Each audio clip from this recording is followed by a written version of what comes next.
열왕기하 4장 18절부터 37절까지의 말씀인데, 삶을 살던 그런 여인이었습니다. 전혀 문제가 없어 보이는 행복 여인이었습니다. 그런데 그녀가 자녀가 없었죠. 그 당시 결혼한 여인이 자녀가 없다는 것은 아주 큰 상실감이고 또 상처였을 것입니다. 근데 이 수냄 여인은 잘 보니까 자식이 없는 것에 대해서 남편을 원망하지도 않았어요. 그리고 하나님께 무조건 아들을 달라고 막 그렇게 거칠게 강청하지도 않았어요. 엘리사를 정성껏 섬기고 그리고 모시는데 어떤 의도를 가지고 그렇게 한 것도 아니었어요. 그냥 진실하게 이 엘리사를 섬겼죠. 이 수냄 여인의 그런 성격을 보면 그녀는 주어진 그런 현실을 잘 받아들이고 그리고 내가 다 가질 수 없다라고 하는 것을 인정할 줄 아는 그런 여인이었다라고 하는 것을 우리는 어제 여러분 보시면서 알게 되셨을 것입니다. 나에게 없는 것도 많지만 그래도 하나님께서 나에게 주신 은혜가 더 크고 그리고 내가 이미 많은 것을 가지고 있다. 이렇게 여기며 살고 있던 그런 여인이죠. 그래서 어제 여러분 보신 것처럼 엘리사의 그런 시종 게하시가 선생님의 그 분부대로 원하는 것이 있으면 말씀하십시오 라고 이렇게 물었을 때에도 이 수냄 여인은 아들을 달라고 그렇게 말하지 않습니다.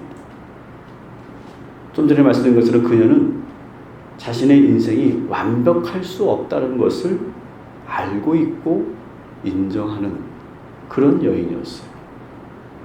주신 것은 감사하고 안 주셨다 할지라도 자족할 수 있는 그런 여인이 바로 수냄 여인이죠. 여러분, 우리 인생도 마찬가지 아닙니까? 여러분, 우리의 인생을 한번 잘 살펴보시면 여러분들은 가진 것이 더 많습니까? 갖지 못한 것이 더 많습니까? 이것은 상대적이고 주관적이죠. 그죠? 그런데 저는 우리 모두가 내가 가진 것이 더 많다라고 하는 것을 인정하고 그렇게 바라보시기를 주님의 이름으로 축원합니다. 아멘. 그런데 꼭 우리에게는 다 가지지 못했죠. 꼭 우리에게는 없는 것이 있어요. 우리에게 하나님께 주신 것이 대부분인데 꼭 우리에게 없는 것이 있어요. 그런데 어떤 사람들은 그 없는 거 하나 때문에 불행하다고 여기고 살고 있어요. 감사하지 못하고 살고 있어요. 여러분, 다시 말씀드립니다. 우리는 더 갖지 못한 것보다 더 가진 것이 많은 줄 믿습니다. 그리고 그 하나 때문에 내가 불행하다고 여기지 마시고 오늘도 그 없는 것을 인정하고 그리고 이 수냄 여인처럼 받아들일 수 있는 저와 여러분이 되기를 주님의 이름으로 축원합니다. 자, 그렇다면 이 수냄 여인은 자기에게 자녀가 없는 것을 그냥 포기했을까요? 포기했을까요? 그렇지 않았어요. 그는 막 그렇게 강성하지 않고 원망하지 않지만 그래도 조용히 내심 기도하고 있었어요. 그래서 엘리사가 정말 저렇게 자신을 정말 진실하게 섬기는 저 여인을 보면서 그 영적으로 어떤 그런 간절함이 있고 그리고 얼굴에 그 환한 얼굴에도 근심이 있는 것을 보았기 때문에 너무너무 그 고마운 그런 마음으로 내가 뭔가를 도와줘야 되겠다고 하는 마음으로 이 여인에게 지금 원하는 것이 무엇입니까? 라고 묻지 않았습니까? 여러분, 우리가 갖지 못한 그것을 놓고 불행하게 여기지도 말고 갖지 못했다고 포기하지도 마시기 바랍니다. 오늘 여러분, 우리 모두가 다 같이 기도할 때 수냄 여인처럼 기도하십시오. 하나님, 감사합니다. 우리에게 주신 것, 우리에게 많은 것을 주신 것 감사합니다. 그러나 그거 하나 우리가 갖지 못했지만 그래도 우리는 자족할 수 있습니다. 그러나 주님, 겸손하게 구합니다. 우리에게 그것을 허락하여 주옵소서. 그렇게 수냄 여인처럼 기도할 때 여러분 어떻게 됐습니까? 하나님께서 이 수냄 여인에게 그 원하는 것을 주셨던 것처럼 하나님께서 응답하여 주실 줄 믿습니다. 아멘. 이제 그렇게 해서 하나님께서 너무너무 귀한 아들을 이 수냄 여인에게 주었죠. 그런데 갑자기 문제가 생깁니다. 오늘 이제 4장 18절부터 20절까지의 말씀을 우리 한 목소리로 다 같이 읽어보겠습니다. 그 아이가 자라매 하루는 추수꾼들에게 나가서 그의 아버지에게 이르렀더니 아버지에게 이르되 내 머리야 내 머리야 하는지라. 그의 아버지가 사환에게 말하여 그의 어머니에게로 데려가라 하매 곧 어머니에게로 데려갔더니 낮까지 어머니 무릎에 앉아 있다가 죽은지라. 아멘. 자, 이제 수냄 여인에게는 부족한 것이 없지 않습니까? 아들까지 얻었어요. 부족한 것이 없어요. 그러니까 다 주셨어요, 하나님이. 그런데 갑자기 이 귀한 아들이 아버지랑 들에 나갔다가 갑자기 아이고 머리야 하면서 소리를 지르면서 쓰러져요. 급하게 집으로 데려가서 엄마 무릎에 앉아서 엄마가 잘 다독이고 있는데, 잘 간호하고 있는데 이 아이가 푹 하고 쓰러지더니 그냥 숨이 멎어버려요. 그러면 참 기가 막히지 않습니까? 이제 정말 다 가진 그러한 인생을 살고 있는데 갑자기 엄청나게 감당하기 어려운 불행이 찾아와요. 우리 인생이 그런 것 같아요. 아, 다 왔다 생각했는데, 다 가졌다라고 생각했는데, 내가 갖지 못했을 때, 내가 오르지 못했을 때는 야, 저것만 있으면 얼마나 좋을까라고 생각했는데 그것을 딱 갖는 순간 어떻습니까? 또 다른 문제가 기다리고 있어요. 어느 때는요, 내가 차라리 갖지 않았을 때보다 더 큰 문제가 우리에게 찾아올 때가 있어요. 어쩌면 이 여인이 아들이 없었을 때는 이런 끔찍한 불행은 경험하지 않았을 거예요. 근데 아들을 가진 후에 이 엄청난 불행이 찾아오지 않습니까? 그래서 이 수냄 여인이 엘리사에게 울부짖고 있죠. 28절을 한번 같이 읽어볼까요? 여인이 이르되 내가 내 주께 아들을 구하더이까 나를 속이지 말라고 내가 말하지 아니하더이까 하니. 아멘. 아니 내가 언제 아들을 달라고 했습니까? 근데 하나님께서 나에게 선생님이 그렇게 기도하셔서 아들을 주시더니 왜 나에게 이런 불행을, 지금 감당할 수 없는 이 불행을 주십니까? 이렇게 울부짖고 있어요.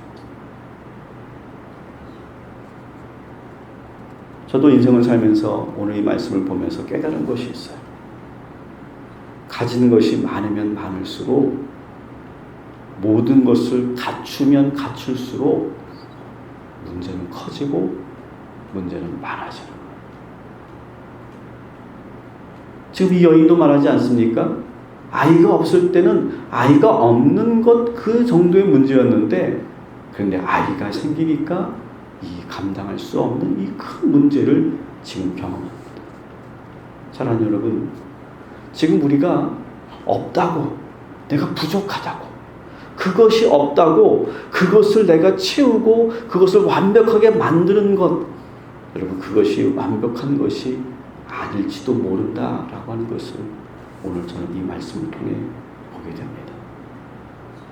그리고 우리가 다 채워놨다고 해서 내가 배고픔이 사라지고 문제가 사라지는 것이 아니다라고 하는 거예요. 여러분 어차피 인생이라고 하는 건 계속 끊임없는 문제를 풀어가는 과정이에요. 우리가 학교 졸업한다고 시험이 사라집니까? 학교를 졸업하는 순간 인생의 시험이 우리를 기다리고 있잖아요. 차라리 학교 다닐 때 중간고사, 기말고사가 더 좋아요.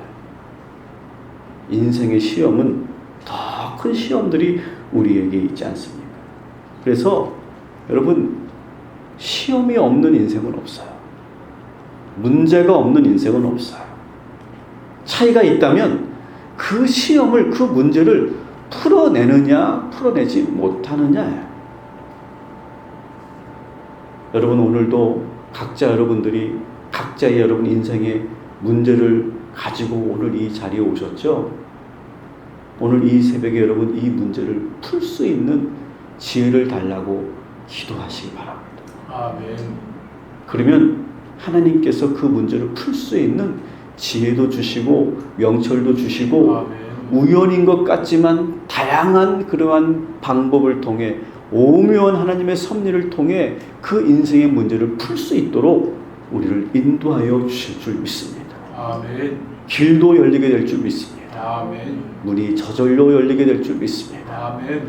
오늘 내 인생의 문제를 풀기 위해서 이 전에 오신 여러분의 그 인생의 문제가 곧 풀리게 될 줄 믿습니다. 아멘. 이 수넴 여인이 숨이 멎은 이 아이를 엘리사가 묵었던 숙소에 눕히고 황급하게 엘리사에게 달려갑니다. 이 수넴에서 갈멜산까지는 약 40km가 떨어져 있대요. 근데 그 거리를 나귀를 타고 달려가는 거예요. 이 여자는 보통 여러분 여자라면 어떻게 할까요? 그 자리에서 주저앉고 막 울거나 그냥 당황해가지고 정신이 혼비박산해가지고 아무것도 못했을 거예요. 그런데 이 여인은 아주 정신을 똑바로 차리고 곧바로 나귀를 준비해서 엘리사에게 달려가요. 24절에 같이 한번 읽어볼까요? 이에 나귀의 안장을 지우고 자기 사안에게 이르되 몰고 가라. 내가 말하지 아니하거든 나를 위하여 달려가기를 멈추지 말라 하고 종이 앞에서 이제 나귀를 이끌고 그 뒤를 타고 그냥 가는 거야. 무조건 가라. 내가 뒤에서 무슨 일이 있어도 무조건 달려가라. 한시가 급하다. 도착하자마자 이 수넴 여인이 엘리사의 다리를 확 끌어안고 엎드려요. 그리고 아들을 살려달라고 간청하고 있어요. 사실 이 수넴 여인이 아들이 없을 때는 이렇게까지 간청한 적이 없어요. 근데 아들이 생기니까, 엄마가 되니까 태도가 달라져요. 여러분도 마찬가지죠. 내가 그냥 여성이었을 때, 처녀였을 때는 이렇게 안 해요. 엄마니까 하는 거, 엄마가 못할 게 뭐가 있습니까? 그죠? 그냥 이 여인이 엄마가 되니까 막 끌어안고 막 엘리사에게 부르짖고 있어요. 그러니까 엘리사가 그 지팡이를 주면서 빨리 사환에게 너 먼저 빨리 가서 이 지팡이를 그 누워있는 아이 옆에 한번 놓아봐라. 그래도 이 여인이 놓지 않아요. 엘리사의 말을. 29절부터 우리 같이 30절까지 읽겠습니다. 엘리사가 게하시에게 이르되 내 허리를 묶고 내 지팡이를 손에 들고 가라.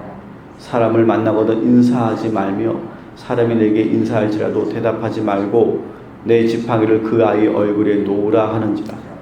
아이의 어머니가 이르되 여호와께 살아계심과 당신의 영혼이 살아계심을 두고 맹세하노니 내가 당신을 떠나지 아니하리이다. 엘리사가 이에 일어나 여인을 따라가니라. 아멘. 그거 가지고 안 됩니다. 선생님이 직접 가셔서 살려주셔야 됩니다. 막 그냥 붙잡고 엘리사의 다리를 붙잡고 막 몸부림치는 거예요. 모든 어머니들이 다 그럴 거예요. 이 간절한 여인의 그 요청에 못 이겨 엘리사가 황급히 누워있는 소년의 집으로 가고 그와 함께 달려가서 거기서 그 아이를 위한 기도를 하고 있죠. 저는 이 어제 보았던 수넴 여인과 오늘 보는 수넴 여인이 다르죠. 그 차이가 뭐라고요? 엄마가 되니까 달라져요. 여러분이 어머니로서 아버지로서 간절히 오늘도 수넴 여인처럼 부르짖으며 여러분 기도하실 때 하나님께서 응답할 줄 믿습니다. 아멘. 세상에 가장 강력한 기도는 어머니의 기도예요. 아멘. 여기서 엘리사가 어떻게 할 줄 모르잖아요. 이 수냄 여인이 막 붙잡고 막 절대 놓지 않겠다고 하니까 어떻게 할 수 없는 거예요. 하나님도 마찬가지. 여러분들이 정말로 우리 자녀를 놓고 눈물로 간절히 기도하면 응답하여 주실 줄 믿습니다. 아멘.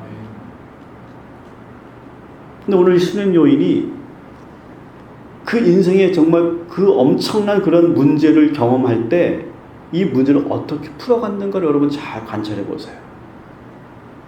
이 수냄 여인은 아들이 탁 죽자마자 어떻게 합니까? 문제를 확대시키지 않고 축소시켜요. 오히려. 뭘 보고 알 수 있습니까? 아들의 갑작스러운 죽음을 남편에게 곧바로 알리지 않아요. 아마 남편이 알았다면 문제가 더 커질 수 있기 때문에 더구나 이 상황을 믿음이 부족한 남편이 직면하게 되면 더 큰 상처를 받아서 막 하나님을 원망하고 주의 종을 원망할 거기 때문에 주변에 의사는 다 불러 모으면서 막 그냥 어떻게 할지 몰라가지고 막 그렇게 할 거기 때문에 조용히 이 일을 진행하고 있어요. 여러분 어떤 문제가 딱 생겼을 때요. 문제를 확대시키지 말고 축소하고 단순화시키시기 바랍니다. 그리고 아주 그때는 냉철하게 그리고 하나하나 차분하게 그 문제를 풀어갈 수 있는 이 수냄 여인의 지혜를 여러분 배우시기 바랍니다. 그리고 이 수냄 여인은 오래 생각하지 않아요. 어떻게 해야지 하면서 당황하거나 안절부절하지 않고 곧바로 판단하죠. 아이가 죽었어. 빨리 눕히고 그거 빨리 지금 엘리사를 찾아간다. 다른 거 없어요. 그 방법대로 가는 거예요. 여러분 어떤 문제가 생겼을 때 당황하지 마세요. 당황하지 마시고 그리고 차분하게 문제를 단순하게 보고 그리고 하나하나 그것을 해결하다 보면 반드시 그 문제가 풀리게 될 줄 믿습니다. 아멘. 그래서 머리로 막 나귀를 타고 가면서도 머리로 먼저 시뮬레이션을 하는 거예요. 내가 내리자마자 엘리사의 다리를 꽉 붙잡아야지. 절대 놓지 말아야지. 그리고 정말 내가 부르짖으며 강청해야지. 그대로 하는 거예요. 여러분 오늘 기도하면서 시뮬레이션 해보십시오. 내가 이런 상황이 됐을 때 오늘 나에게 이런 문제가 있는데 내가 이렇게 준비해야지. 내가 이렇게 해야지. 내가 이렇게 하고 그 다음은 이렇게 하고 그렇게 해야지. 하나님께서 나에게 함께해 주실 것을 내가 믿고 내가 달려가야지. 여러분 그렇게 계획하시고 준비하시면 하나님께서 힘 주시고 그런 기회를 허락하여 주실 줄 믿습니다. 아멘. 그리고 세 번째 이 수냄 여인은 자기 혼자 문제를 해결하려고 하지 않고 하나님의 종에게 달려가 기도를 부탁했다는 거예요. 여러분 또 우리가 갖고 있는 또 하나의 문제는 뭔지 아세요? 문제가 생기면 자꾸 내가 혼자 하려고 해요. 남에게 말하지도 않고 자기 혼자 자기 인간적인 방법으로 문제를 해결하려고 해요. 그런데 수냄 여인은 자기 방법이 없어요. 하나님의 종 엘리사에게 달려가서 간청하는 것밖에 없어요. 내가 해결할 수 있는 문제가 아니라는 것을 단번에 알았어요. 그리고 빨리 판단하는 거예요. 여러분들의 그 큰 문제가 있다면 주의 종에게 달려오시고 함께 기도를 요청하시고 우리가 함께 기도할 때 하나님께서 기적을 허락하여 주실 줄 믿습니다. 아멘. 자, 그러면 우리가 엘리사가 어떻게 이 아이를 살렸는가 우리가 좀 더 자세하게 우리 살펴보겠습니다. 32절부터 34절까지인데요. 35절까지 우리 같이 읽겠습니다. 엘리사가 집에 들어가 보니 아이가 죽었는데 자기의 침상에 눕혔는지라 들어가서는 문을 닫으니 두 사람뿐이라. 엘리사가 여호와께 기도하고 아이 위에 올라 엎드려 자기 입을 그의 입에 자기 눈을 그의 눈에 자기 손을 그의 손에 대고 그의 몸에 엎드리니 아이의 살이 차차 따뜻하더라. 엘리사가 내려서 집 안에서 한번 이리저리 다니고 다시 아이 위에 올라 엎드리니 아이가 7번 재채기하고 눈을 뜨는지라. 아멘. 결국 엘리사가 이 수냄 여인의 아들을 살리죠. 아멘. 이 장면은요, 사실은요, 그의 선생님 엘리야가 사렙다 과부의 아들을 살렸을 때 그 장면과 비슷해요. 한번 집에 가셔서 열왕기상 17장 19절부터 22절을 비교해서 보시면 이해가 되실 거예요. 엘리야도 사렙다 과부의 아들의 몸 위에 3번 올라가서 똑같이 기도합니다. 엎드려서 똑같이 기도해요. 엘리야는 사렙다 과부의 아들을 고칠 때 기도했던 내용이 그대로 나오고, 엘리사는 기도하는 내용은 나오지 않습니다만 아마 거의 똑같은 기도였을 거예요. 그리고 눈과 눈을, 입과 입을, 손과 손을 그대로 일치시키면서 그 아이 위에 엎드려서 간절히 기도하는.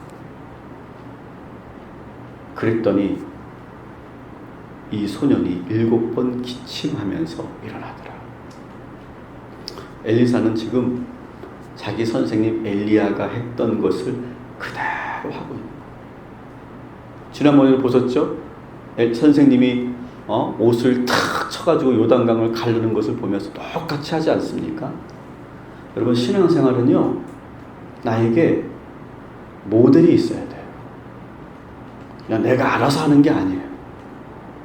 내가 존경하고 내가 따르고 싶은 그 모델을 보면서 그대로 하는 거예요. 저에게는 우리 어머니가, 저에게는 저희 아버지가 신앙의 모델이죠. 아마 여러분들도 마찬가지죠. 아마 여러분들 가운데는 여러분의 어머니가 새벽 기도하면서 막 기도했던 그 모습을 어릴 때는 그게 잘 모르고, 왜 저렇게 그냥 새벽마다 나가서 이렇게 기도하실까 이해가 안 됐는데, 지금 보니까 이해가 되시죠? 왜 기도할 수밖에 없는지 이해가 되시죠? 왜 그 시간만 되면 나도 모르게 잠이 깨는지 이해가 되시죠?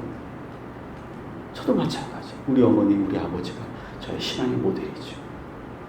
이 엘리사가 엘리야 선생님이 했던 것처럼 그대로 하는 거예요. 저는 우리 교회가 그런 교회였으면 좋겠어요. 우리 젊은 집사님들과 성도님들은 우리 권사님들의 그 신앙을 그대로 본받는 거예요. 그리고 우리 권사님들은 그만큼 존경받을 만한 그런 신앙의 모습을 보여주는 거예요. 그러면서 서로가 배워가고 닮아가고 따라가고 좋은 것을 계속 계승해 나가는 그런 교회가 되기를 저는 바랍니다. 아멘. 그리고 이 엘리사에게는 그런 믿음이 있었어요. 선생님처럼 내가 똑같이 기도하면 하나님께서 나에게도 역사하실 것이다. 여러분, 야곱이 아브라함의 하나님, 이삭의 하나님이 나에게도 함께 하실 것이다. 그렇게 믿었던 것처럼 여러분들도 기도할 때 하나님께서 나와 함께 하실 것이라고 확고하게 믿으며 기도하시기를 주님의 이름으로 축원합니다. 그리고 이 수냄 여인은 뭘 믿었어요? 하나님의 종 엘리사를 통해 하나님께서 일하실 것이라는 것을 믿었어요. 여러분, 오늘 우리가 중보 기도할 때 하나님께서 역사하여 주실 줄 믿습니다. 아멘.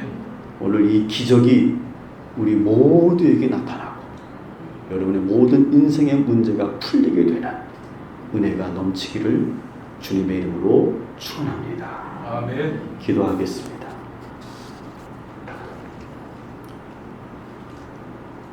하나님, 수냄 여인이 달라졌습니다. 아이가 없을 때는 그저 교양이 있고 그리고 현명한 그런 여인이었지만 엄마가 돼서는 이 수냄 여인은 간절하게 부르짖는, 울부짖으며 기도하는 그런 여인이 되었습니다. 우리도 엄마이기 전에, 아빠이기 전에는 그렇게 살았지만 내가 부모가 되어 보니 우리가 얼마나 간절히 기도하게 되는지 우리 자신을 보면서 놀라게 됩니다. 하나님, 이것이 부모의 힘이고 이것이 어머니의 기도의 능력인 줄 믿습니다. 오늘 이 시간 우리 어머니들과 아버지들이 간절히 기도할 때 주님 응답하여 주시옵시고 우리 자녀들을 복되게 하여 주시옵소서. 오늘도 우리 인생의 문제들을 차분하게 기도하며 잘 풀어갈 수 있도록 인도하여 주옵소서. 우왕좌왕하지 말게 하시고 당황하지 말게 하시고 신속하고 빠르게 판단하며 그러면서도 뒤돌아보지 않고 오직 믿음만 가지고 달려가는 오늘 우리 모두가 되게 하여 주시옵소서. 오늘도 우리 희강이와 특별히 우리 다은이를 위해서 기도합니다. 엘리사가 그 사랑하는 자녀들 위해서 그렇게 간절히 기도했던 것처럼 주의 종이 그 위에서 기도하듯이 기도합니다. 눈과 눈을 마주치고 입과 입을 마주치고 손과 손을 마주하고 그리고 그 위에서 기도하듯이 기도하오니 주여 응답하여 주시옵시고 주님 기적을 허락하여 주시옵시고 주님 놀라운 하나님의 일하심을 경험할 수 있도록 인도하여 주셔서 우리 주변에 아픈 자녀들이 없도록 주님께서 동행하여 주시옵소서. 오늘도 특별히 우리 청년들과 우리 청소년들을 위해서 기도합니다. 하나님, 저들이 진학과 취업을 앞두고 있고 또 취업 전선에서 열심히 준비하고 노력하는 이들이 있습니다.